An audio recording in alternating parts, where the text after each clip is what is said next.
And now it's my pleasure to invite Dr. de Chastelain to make the convocation address. Dr. de Chastelain.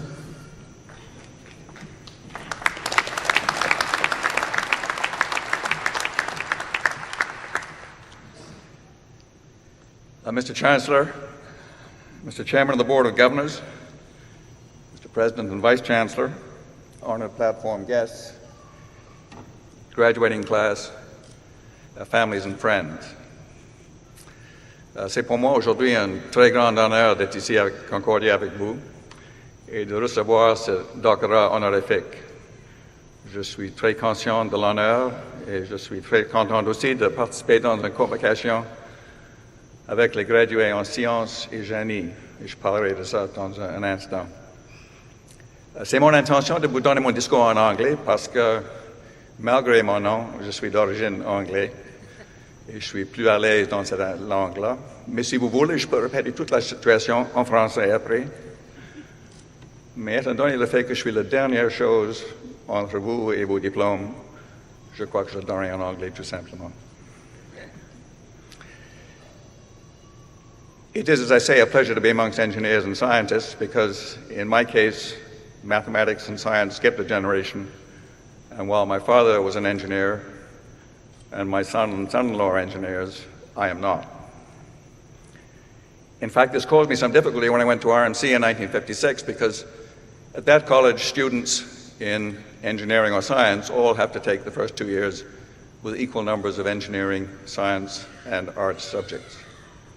And I was very afraid in 1956 that I'll fail my Christmas exams and leave in ignominy. But just before that happened, the British, French, and Israelis invaded Egypt to prevent President Nasser from nationalizing the Suez Canal, and the world went into crisis.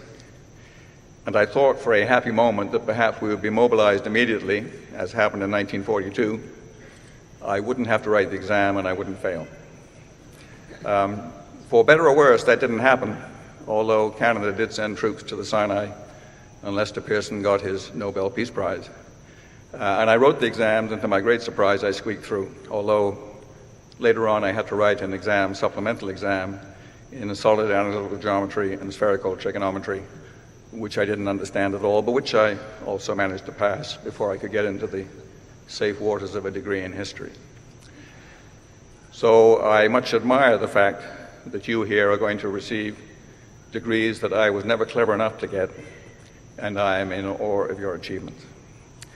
But having said that, I have to ask myself, what can I possibly say that will be of interest or even use to you?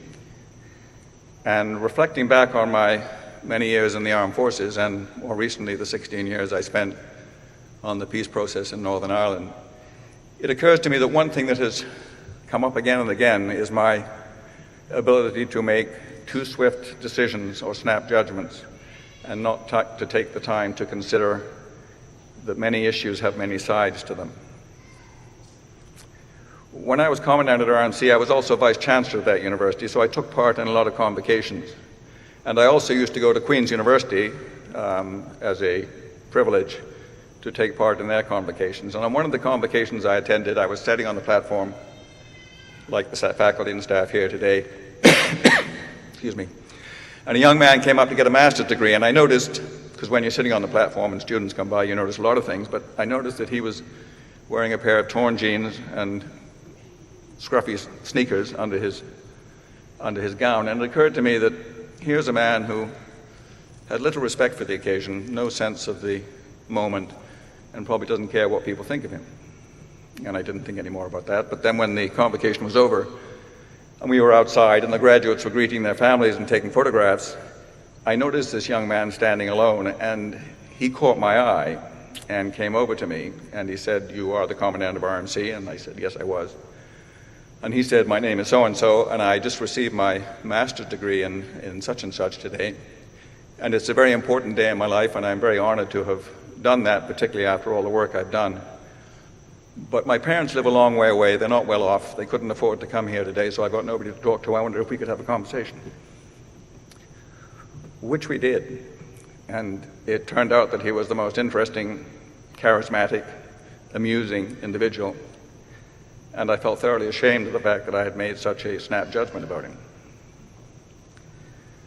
A number of years later, when I was Chief of Defense Staff and the Cold War was ending, I went to the Soviet Union to meet with the Soviet General Staff, the people I'd been training all my adult life to fight. And they assigned to me, as an escort, a Colonel General named Omelchev, who traveled with me around the Soviet Union, including to Murmansk, close to the Norwegian border, where Canada was committed to send troops in the event of war. And as we traveled, we discovered, through interpreters, because he didn't speak my language nor I his, that in 1964 I was commanding a mechanized infantry company in a Canadian infantry brigade group in the northern part of West Germany. And he was commanding a Russian mechanized infantry company in a Soviet tank division in the northern part of East Germany. And we both agreed it was a good thing we were meeting for the first time then, and not 30 years previously. And when I had to leave Leningrad early to come back to Canada to deal with the situation at Oka and the beginning of the First Gulf War, my wife and I were taken by General Omelchev and Mrs. Omelchev to the airport at Leningrad. And Mrs. Omelchev had us all sit down because she said it is a tradition in Russia that when a family is about to travel, they all sit down to consider what lies ahead. So in the space of a week, I had gone from looking upon the Russians as a potential enemy who had invaded Czechoslovakia and Hungary, who had managed a very repressive regime in the countries of the Warsaw Pact, to being a member of the family. And the last example I will cite is the situation in Northern Ireland during the past 16 years when my American and Finnish colleague and I were dealing with leaders of paramilitary groups that had been responsible for terrible crimes over the past 30 years, in which thousands of their countrymen and women, policemen and women, soldiers, uninvolved civilians and children had been killed or maimed, acts which I felt were totally reprehensible. And people said to me, how could you possibly sit down with people who are responsible for things like that? And yet the leaders of the IRA, the Ulster Volunteer Force, the Ulster Defence Association, who had been responsible for these acts, were meeting with us because they wanted the killing to end, and they wanted the instruments of that killing to be put aside.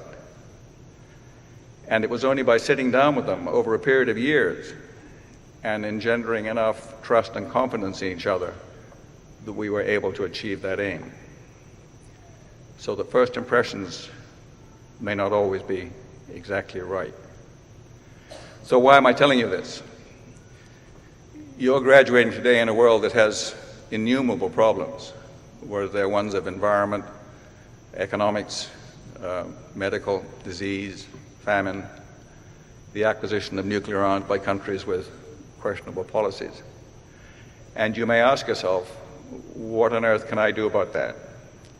And I think the answer to that is quite a lot, because the answer to many, if not most of the problems that we face today demand technological solutions, solutions based on science and technology, as much as they do on humanistic approaches. You have gained qualifications today that will make you eminently suitable to meet those challenges. You have had an education from this world-class university. You have gained the judgments and views from your homes and from the people with whom you have worked, your friends and colleagues here at this university. And I think you are in a tremendous position to do well in whatever you decide to do. And if, first of all, you worry about student debt or getting the right job, my reaction would be, go ahead anyway. If it's not the thing you want, change. Hindsight's 20/20, but it's about the only thing that is.